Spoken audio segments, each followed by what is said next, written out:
चलिए दोस्तों, achievers career institute के ऑनलाइन चैनल पे आपका फिर से एक बार स्वागत है। मैं दीपक शर्मा आपका स्वागत करता हूँ। लास्ट लेक्चर में अपन ने सॉलिड स्टेट में पढ़ा था आपका रेडियस रेशियो रूल। तो उसमें आपने बताया था कि कौन सा कैटाइन किस वॉइड में आएगा, ऑक्टाहेड्रल में आएगा कि टेट्राहेड्रल में आएगा, वो डिपेंड करता है उसके रेडियस रेशियो पर। कैटाइन और एनाइन के रेडियस का रेशियो अगर आप निकालते हो, अगर वो रेडियस रेशियो की जो रेंज होती है अगर 0.155 से लेके 0.225 तक आती है तो वो किस में आ जाता है, ट्रायंगुलर वॉइड में, प्लेनर वॉइड में चला जाता है। अगर वो रेडियस रेशियो की रेंज 0.225 से लेके 0.414 तक आती है तो वो कहां पर चला जाता है, टेट्राहेड्रल वॉइड में। अगर 0.414 से लेके 0.732 तक आती है तो वो कहां पर चला जाता है, ऑक्टाहेड्रल वॉइड में। और 0.732 से 1 के बीच में आता है तो वो बॉडी सेंटर्ड स्ट्रक्चर बना लेता है। अब अपन बात कर रहे हैं कि कुछ स्पेशल टाइप के क्या होते हैं, आयनिक कंपाउंड होते हैं, उनको एक पर्टिकुलर कैटेगरी में बांटा जा सकता है।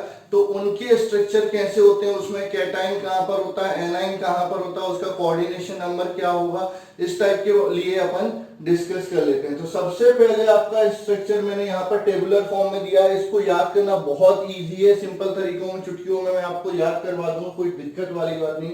सबसे पहले होता है रॉक सॉल्ट। रॉक सॉल्ट आप जानते हो खाने का नमक, जो सेंधा नमक आता है, उसका मेन कंपोनेंट होता है क्या, NaCl। तो रॉक सॉल्ट टाइप या NaCl टाइप का स्ट्रक्चर अपन बात कर रहे हैं। तो इसमें दो चीजें हो गई, एक हो गया कैटाइन और एक हो गया एनाइन। इसका जो अरेंजमेंट होता है वो CCP या फेस सेंटर्ड, CCP यानी क्यूबिक क्लोज पैकिंग या फेस सेंटर्ड, बात एक ही होती है। तो CCP अरेंजमेंट होता है या फेस सेंटर्ड अरेंजमेंट होता है, जिसमें आपका जो एनाइन होता है, नेगेटिव आयन होता है, वो लैटिस पॉइंट पर प्रेजेंट रहता है। लैटिस पॉइंट कौन कौन से, कॉर्नर और फेस का सेंटर यहां पर प्रेजेंट रहता है। तो एक यूनिट सेल में कितने एनाइन हो जाएंगे, आपके 4 एनाइन हो जाएंगे, क्योंकि आपके 8 कॉर्नर हैं और 6 फेस हैं। तो आपने नंबर ऑफ एटम निकालना सीखा हुआ है, आपको बताया हुआ है कितने हो जाएंगे, 4 एनाइन हो जाएंगे। और आपका जो कैटाइन है वो कहां पर प्रेजेंट है, ऑक्टाहेड्रल वॉइड में। ऑक्टाहेड्रल वॉइड क्या होता है आपका, मैंने क्यूबिक क्लोज पैकिंग के लिए ऑक्टाहेड्रल वॉइड की पोजीशन बता रखी है। कहां पर होती है, आपकी एज पर और बॉडी के सेंटर पे। तो एज पर और बॉडी के सेंटर पे आपका होता है, तो आपका 3 एज पर हो जाएंगे, एक बॉडी सेंटर, मतलब 4 एनाइन हो जाएंगे। तो 4 कैटाइन हो गए, 4 एनाइन हो गए। कैटाइन कहां पर है, ऑक्टाहेड्रल वॉइड पर, एनाइन कहां पर है, आपका लैटिस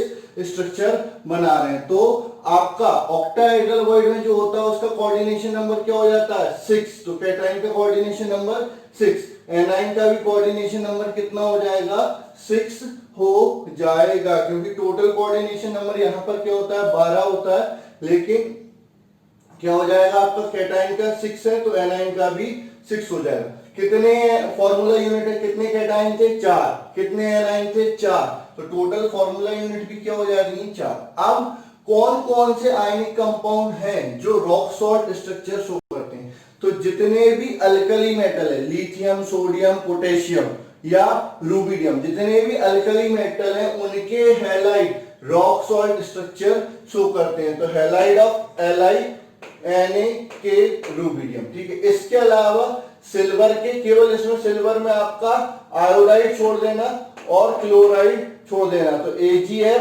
AgBr, ठीक है। उसके अलावा अमोनियम का क्लोराइड, ब्रोमाइड और आयोडाइड, फ्लोराइड इसमें अमोनियम का छोड़ देना, बाकी हो जाएंगे। तो हैलाइड मोस्ट ऑफ दी इसमें आते हैं। याद किस किस के रखना है, सिल्वर के, अल्कली मेटल के और अमोनियम के, ठीक है। याद रख लो किसके, अल्कली मेटल। अल्कली मेटल में आपका कौन कौन हो गया, lithium, sodium, potassium, rubidium. Alkali metal का कोई सा भी हैलाइड हो उसका स्ट्रक्चर कैसा होगा, रॉक सॉल्ट हो जाएगा। सिंपल तरीका है, सिंपल सा कॉन्सेप्ट है, क्या, अल्कली मेटल का हैलाइड है उसका स्ट्रक्चर रॉक सॉल्ट होगा, इतना आपको याद रखना है, ठीक है।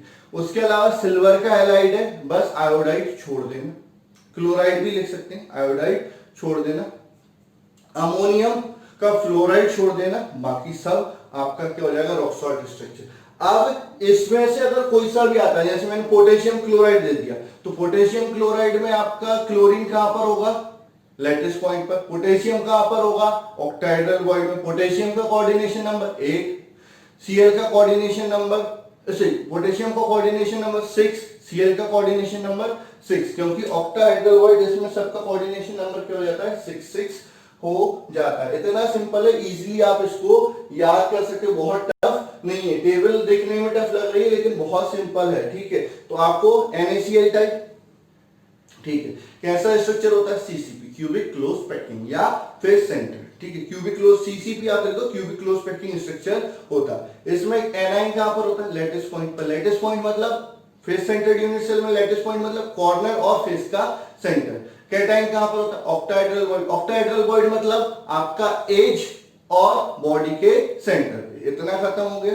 कितने कैटाइन, 4 कैटाइन। कितने एनाइन, 4 एनाइन, क्योंकि जो लेटिस पॉइंट होते हैं वो 4 होते हैं एफसीसी में, और ऑक्टाहेड्रल वॉइड भी 4 होते हैं, और टेट्राहेड्रल वॉइड कितने होते हैं, 8 होते हैं। तो आपका ऑक्टाहेड्रल वॉइड 4 है तो कैटाइन भी 4, एनाइन भी 4 हो जाते हैं, ठीक है। कोऑर्डिनेशन नंबर याद हो गया, फॉर्मूला यूनिट याद हो गई, एग्जांपल याद हो गया, कोई दिक्कत नहीं, याद हो जाना चाहिए बेटा, क्योंकि इससे 100% क्वेश्चन पूछे जाते हैं इस टेबल से भी, तो बहुत अच्छे से याद कर लेना। दूसरा आता है आपका CSCl टाइप, ठीक है, CSCl टाइप। CSCl टाइप इसमें क्या होता है कि इसका जो स्ट्रक्चर होता है BCC यानी बॉडी सेंटर्ड स्ट्रक्चर होता है, बॉडी सेंटर्ड सेल इसकी होती है। इसमें जो कैटाइन होता है वो कहां पर होता है, बॉडी के सेंटर पे होता है, और एनाइन कहां पर होता है, कॉर्नर पे होता है। तो कितने कॉर्नर, कितने एटम से घिरा है सेंटर वाला, 8 से। तो कॉर्नर भी कितने यूनिट सेल में शेयर हो रहा है, 8 में। तो दोनों का कोऑर्डिनेशन नंबर कितना हो गया, 8। तो कैटाइन का भी कोऑर्डिनेशन नंबर 8, एनाइन का भी कोऑर्डिनेशन नंबर 8, ठीक है। कितने फॉर्मूला यूनिट, तो एक बॉडी सेंटर पे एक कॉर्नर पे। तो बॉडी सेंटर्ड में एटम 2 होते हैं, लेकिन यहां पर फॉर्मूला यूनिट पूछा, तो CS और Cl दोनों मिलाकर एक फॉर्मूला यूनिट बना रहा। तो नंबर ऑफ आयन कितने हैं, 2 है, लेकिन आपसे क्या पूछा, फॉर्मूला यूनिट। तो कितनी फॉर्मूला यूनिट होंगी, एक फॉर्मूला यूनिट होगी, क्योंकि CS और Cl मिलकर केवल एक फॉर्मूला यूनिट बनाता है, ठीक है। अब इसका जो एग्जांपल हो जाएगा, एक हो जाएगा इसके जितने भी क्लोराइड है सीजियम के, तो CCl, CSBr, CSI, CSCN, और टेलुरियम के जितने भी आपके same compound TL, Cl, TlBr, TlI, TlCN, ये इसके एग्जांपल। सीजियम और टेलुरियम के क्लोराइड और साइनाइड, ये आपके एग्जांपल हो जाते हैं, बहुत सिंपल है। अगला आता है zinc blende type, ZNS type, ठीक है। ZNS टाइप का भी जो स्ट्रक्चर होता है वो क्या होता है, CCP and cubic close. Most of the ionic compound close packing structure होता है, केवल इसको छोड़कर। CCl टाइप का जो है इसको छोड़ दो, बाकी सबका मोस्ट ऑफ दी का अपन बात करें जो अपने सिलेबस में जो पूछे जाते हैं उनका क्यूबिक क्लोज पैकिंग ही स्ट्रक्चर पूछा जाता है। और बाकी जो स्ट्रक्चर है वो एक टेबल फॉर्म में मैंने आपको बताया थे, अल्फा बीटा गामा, उसके वो थोड़े से आपको याद करने पड़ेंगे, ठीक है। इसके लिए तो बहुत इजी ट्रिक है। Most of the ionic compound कौन सा स्ट्रक्चर चूज करेंगे, क्यूबिक क्लोज पैकिंग। इसका भी क्या होता है, क्यूबिक क्लोज पैकिंग ही स्ट्रक्चर होता है। इसमें भी एनाइन क्या बनाता है, लैटिस पॉइंट। तो कितने हो गए एनाइन, लैटिस पॉइंट मतलब कहां पर, कॉर्नर और फेस के सेंटर पे। कितने हो गए, 4 एनाइन हो गए। कितने हो गए, 4 एनाइन। कैटाइन कहां पर है, कैटाइन टेट्राहेड्रल वॉइड में, लेकिन सारे टेट्राहेड्रल वॉइड में नहीं, अल्टरनेट टेट्राहेड्रल वॉइड, एक को छोड़ के दूसरे टेट्राहेड्रल वॉइड में प्रेजेंट है, सारे में। अब टेट्राहेड्रल वॉइड में है तो टेट्राहेड्रल वॉइड का कोऑर्डिनेशन नंबर कितना होता है, 4। टेट्राहेड्रल वॉइड में है तो टेट्राहेड्रल वॉइड का कोऑर्डिनेशन नंबर कितना होता है, 4। तो कैटाइन का कोऑर्डिनेशन नंबर 4। अब एन दोनों का सम कितना होना चाहिए, 12, तो 8 आना चाहिए। लेकिन आपके अल्टरनेट टेट्राहेड्रल वॉइड भरे हैं तो अल्टरनेट टेट्राहेड्रल वॉइड खाली है, तो कोऑर्डिनेशन नंबर 8 ना होके उसका हाफ हो जाएगा, यानी कोऑर्डिनेशन नंबर कितना हो जाएगा, 4। अगर सारे टेट्राहेड्रल वॉइड भरे होते तो कोऑर्डिनेशन नंबर क्या हो जाता, 8 हो जाता। लेकिन यहां पर अल्टरनेट टेट्राहेड्रल वॉइड क्या है, खाली है, इसलिए कोऑर्डिनेशन नंबर 4। इन दोनों का कोऑर्डिनेशन नंबर 4 याद रख लेना। कैटाइन और एनाइन का कोऑर्डिनेशन नंबर पूछ लेंगे आपको टाइप देके कि इसकी ज्योमेट्री इस जैसी है, कैटाइन का कोऑर्डिनेशन नंबर बताओ, एनाइन का कोऑर्डिनेशन नंबर बताओ। ये आपके जेई नीट, आपके जितने भी कॉम्पिटिटिव एग्जाम होते हैं, इवन बोर्ड एग्जामिनेशन होते हैं, सब में पूछ जाते हैं, तो फोकस करके यहां पर आप देख लेंगे, ठीक है। अच्छा,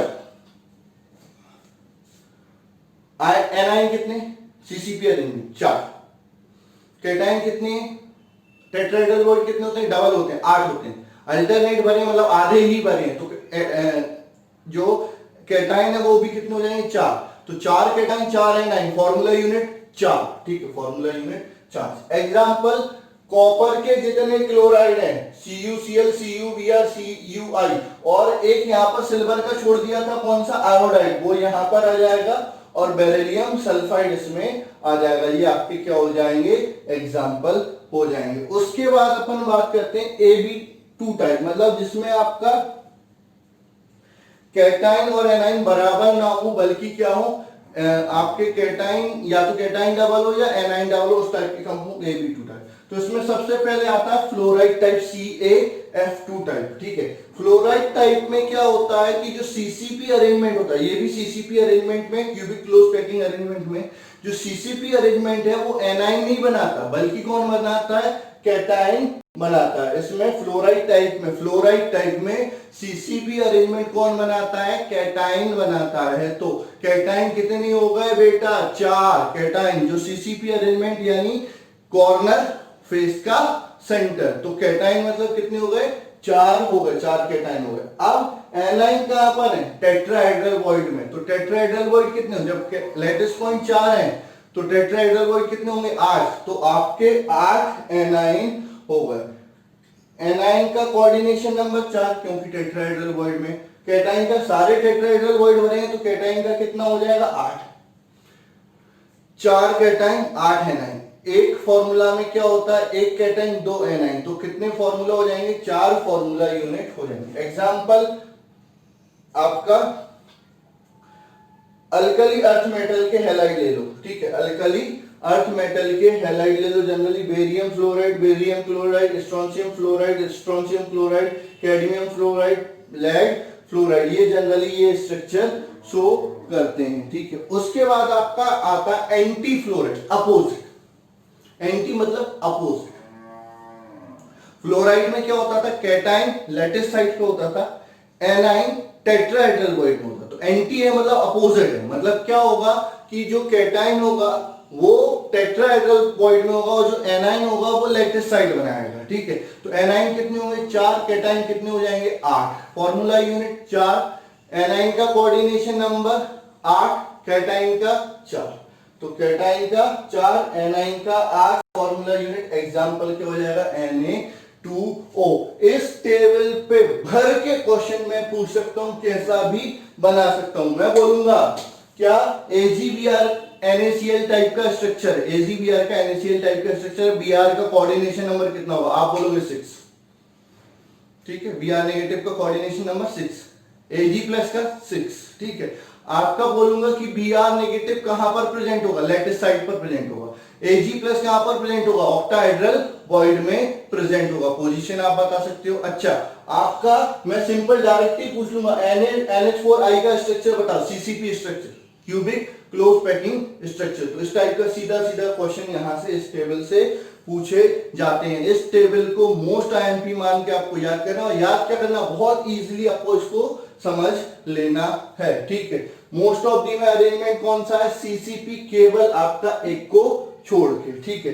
कोऑर्डिनेशन नंबर लैटिस साइड पर है, मतलब वॉइड में, तो वॉइड में ऑक्टाहेड्रल वॉइड में तो 6, टेट्राहेड्रल वॉइड में 4, टोटल सम होगा 12, केवल इसको छोड़ देना, केवल इसको छोड़ देना, बाकी सबका क्या होगा 12। तो 12 में क्या, जितना बच गया वो दूसरे का होगा, अगर अल्टरनेट भरे हैं तो आधा कोऑर्डिनेशन नंबर कर देना। तो ये आपका इजीली आप याद कर सकते हो, टाइप याद कर सकते हो, एग्जांपल याद कर सकते हो, इसमें कोई दिक्कत नहीं होनी चाहिए, ठीक है, इससे क्वेश्चन बनते हैं। अब एक चीज और अपन बात कर लेते हैं यहाँ पर सॉलिड स्टेट में, फिर उसके बाद डिफेक्ट्स ऑफ सॉलिड स्टार्ट करने हैं अपन को और सिमेट्री बतानी, ठीक है। तो पहले अपन बात कर लेते हैं डेंसिटी ऑफ यूनिट सेल की, ठीक है। अच्छा, डेंसिटी ऑफ यूनिट सेल पढ़ने से पहले मैं एक चीज और बताना चाहूंगा आपको, effect of temperature and pressure on crystal,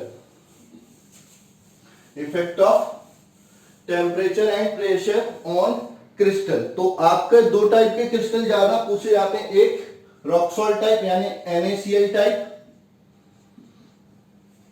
दूसरा caesium chloride type, CaCl type, ठीक है। अगर आपने प्रेशर लगाया तो इसका जो स्ट्रक्चर है वो इसमें कन्वर्ट हो जाएगा, और टेम्परेचर बढ़ाया 760 केल्विन तो इसका स्ट्रक्चर इसमें कन्वर्ट हो जाएगा। तो अगर मैं पूछता हूं, नॉर्मली पूछा what is the coordination number of Cl and Na plus ion in NaCl, तो 6, ठीक है।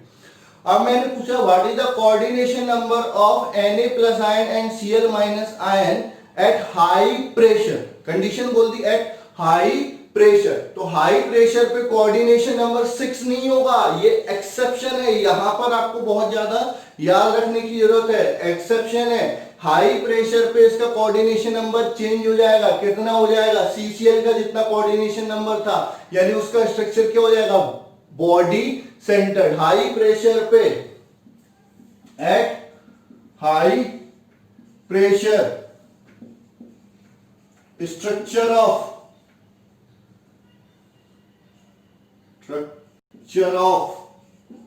NaCl body centered cell BCC, ठीक है। और coordination number of Na plus क्या हो जाएगा 8, coordination number of Cl minus 8, ये आपका एक्सेप्शन है, ये आपको याद रखना। नॉर्मल क्यूबिक क्लोज पैकिंग यानी CCP और फेस सेंटर्ड, और आपका कोऑर्डिनेशन नंबर 6, लेकिन हाई प्रेशर पे बदल जाएगा at 760 kelvin. Structure of CSCl CCP cubic close packing, coordination number of CS plus क्या हो जाएगा 6, coordination number of Cl minus 6। तो ये दो एक्सेप्शन है, ये आपको याद रखने पड़ेंगे, ये आपके कॉम्पिटिटिव एग्जाम जेई और नीट में पूछे जाते हैं, तो ये चीजें आपको याद रखनी पड़ेंगी। तो याद हो जाएगी ना बेटा, मैं समझता हूं बहुत इजी मैं बोल रहा हूं। आप पूरे लेक्चर देखिए, एक क्वेश्चन ऐसा नहीं बचेगा जो आपसे ना बने। सॉलिड स्टेट केमिस्ट्री में मैं आपकी ऐसी प्रिपरेशन करवा दूंगा कि कहीं से भी क्वेश्चन आ जाए, जेई नीट, जेई मेंस ले लो चाहे जेई एडवांस ले लो, आपसे क्वेश्चन जरूर हो जाएंगे और इजीली हो जाएंगे, ठीक है। अब अपन बात करते हैं किसकी, डेंसिटी ऑफ यूनिट सेल, ठीक है। Density of unit cell simple सा फॉर्मूला होता है डेंसिटी का, मास अपॉन वॉल्यूम, ठीक है, मास अपॉन वॉल्यूम, ठीक है। तो आपका मास क्या है, देखो वॉल्यूम क्या होता है जनरली, अगर अपन क्यूबिक यूनिट सेल ले रहे हैं, कौन सी ले रहे हैं बेटा, क्यूबिक यूनिट सेल ले रहे हैं, ठीक है। तो ये हो जाएगा आपका क्या, AQ, ठीक है। और क्या होगा, मास आएगा किसका, एटम का, तो कितने एटम है, Z क्या हो जाएगा, number of atom in a unit cell. जैसे अगर बॉडी सेंटर्ड है तो Z की वैल्यू क्या हो जाएगी, 2 हो जाएगी, लेकिन CSCl के लिए Z 1 हो जाएगा, CSCl क्योंकि नंबर ऑफ फॉर्मूला यूनिट क्या हो जाएगी 1, एटम आयन 2 है, फॉर्मूला यूनिट क्या है 1 है, तो ये विशेष ध्यान रखेंगे, ठीक है। आपका फेस सेंटर मतलब FCC के क्या हो जाएगी, Z की वैल्यू 4 हो जाएगी, सिंपल के लिए 1 हो जाएगी, तो ये आपको याद रखना है। लेकिन अगर CSCl आएगा तो 2 नहीं लिखना है, बॉडी सेंटर आपको पता है, फिर भी आपको वहां पर क्या लिखना है, M1 लिखना है, ठीक है। यहां पर आपका मास ऑफ एटम या मॉलिक्यूल, ठीक है। अब जनरली अपने पास जो मास आता है, दिया जाता है ग्राम में, वो क्या होता है, मोलर मास होता है, एटम का मास या मॉलिक्यूल का मास नहीं होता, ग्राम में जो आता है वो क्या होता है, मोलर मास आता है। तो आपका M एटम और मॉलिक्यूल बराबर M upon Na, molecular mass या atomic mass upon Avogadro number. तो यहां से डेंसिटी का जो फॉर्मूला हो जाएगा Zm upon Na into AQ। AQ किसका वॉल्यूम है, क्यूबिक यूनिट सेल का। अगर दूसरी टाइप की यूनिट सेल होगी, जैसे आपका हेक्सागोनल यूनिट सेल होगी, तो उसका वॉल्यूम यहां पर अलग रखा जाएगा। अब इस फॉर्मूले पर कई सारे क्वेश्चन आते हैं, लेकिन आपको पहले याद रखना पड़ेगा जो ए होगा वो पिकोमीटर में या एंगस्ट्रॉम में दिया जाएगा, ठीक है, किस में दिया जाएगा, पिकोमीटर या एंगस्ट्रॉम में। तो आपका 1 पिकोमीटर बराबर